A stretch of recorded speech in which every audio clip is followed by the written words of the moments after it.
জানো তো বন্ধুরা, কালকে রাত্রে থেকে আমার শরীরটা এত খারাপ। তো আজকে অনেক দেরি করে উঠেছি, আমি দেখতে পাচ্ছ মনটা ভালো নেই। জানো তো সারা রাত ধরে ঘুমাতে পারিনি, গলাটা এত ব্যথা, এই যে থুপটাও গিলতে পারতেছিলাম না। এই যে টনসিল বলে না, সেই টনসিলই মনে হয়েছে। তো আমার তো টনসিল এরকম বোঝা যাচ্ছে না, কিন্তু ভিতরে এত ব্যথা, কোনো কিছুই খেতে পারছি না। থুপটা তো একদমই গিলতে পারছি না, এত ব্যথা।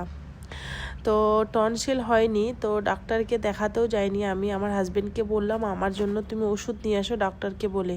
তো ডক্টর বললো ওনার ইনফেকশন হয়ে গেছে গলার ভিতরে, তার জন্য এরকম ব্যথা।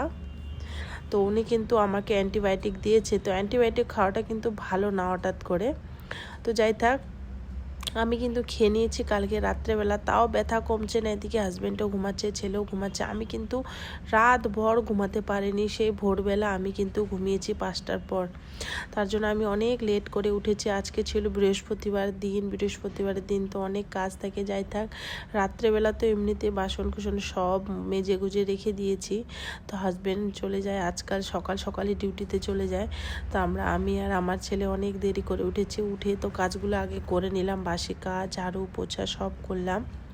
আর এদিকে গলার অবস্থা এতটা খারাপ, সকালবেলাও দেখতেছি গলাটা ভালো হয়নি।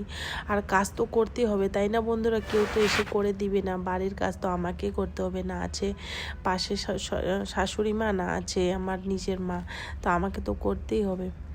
আর একা হাতে সংসারটা যখন করেছি, একাই তো সব কিছু কাজ করতে হবে। তো কালকে দেখো সব কিছু কাজ করে এই যে বাসনগুলো যে রাত্রে মেজে রেখেছিলাম, সেই বাসনগুলো কিন্তু র্যাকের মধ্যে রেখে দিলাম। আর এখানে থাকলে কেমন যেন একটা লাগে। ততক্ষণে কিন্তু আমার ছেলের দুধ চলে আসছিল। এদিকে দুধটা বসিয়ে দিয়ে আমি কিন্তু অন্য কাজগুলোও করে নিলাম। এই যে দেখো জল ততক্ষণে গরম হয়ে গেছে, চলে গেলাম এখন স্নান করতে। আমার ছেলে আর আমি দুজনে স্নান করে নিলাম। আর মনটা ভালো নেই, আমি ভাবছি আজকে স্নান পুজো কিছুই করব না, কিন্তু অমনি কি আর থাকা যায়?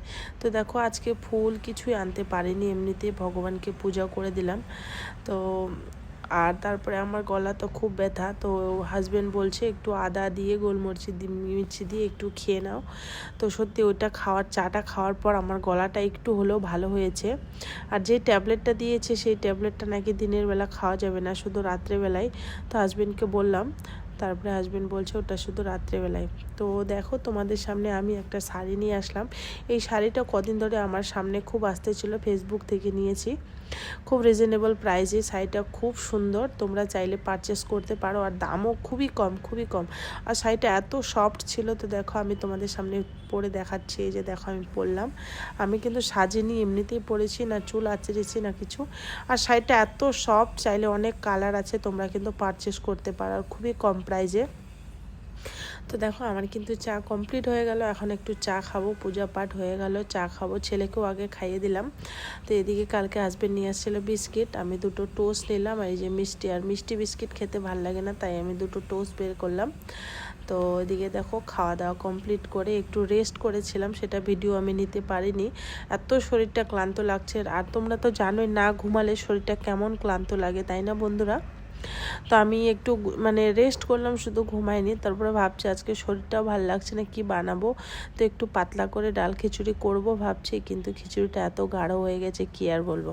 তো এই যে দেখো এদিকে খিচুড়িটা বসিয়ে দিলাম, কিচ্ছু দিলাম না আজকে, শুধু জিরে ফোড়ন, শুকনো লঙ্কা, তেজপাতা, এটা দিয়েই কিন্তু রান্নাটা করলাম।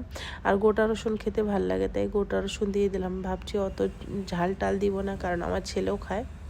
তার জন্য ঝাল কিচ্ছুই দিইনি, একদম নর্মাল করে বানালাম খিচুড়িটা। এদিকে খিচুড়িটা হতে হতে আমি অনেকগুলো কাপড় ছিল, ধোয়ার ইচ্ছা নেই, কিন্তু কে ধোবে, সব কাজ তো আমাকেই করতে হবে। তাই আমি এদিকে খিচুড়িটা হতে হতে আমি কিন্তু আমার কাপড়গুলো ধুয়ে নিলাম। তো সবাই ভালো থেকো বন্ধুরা।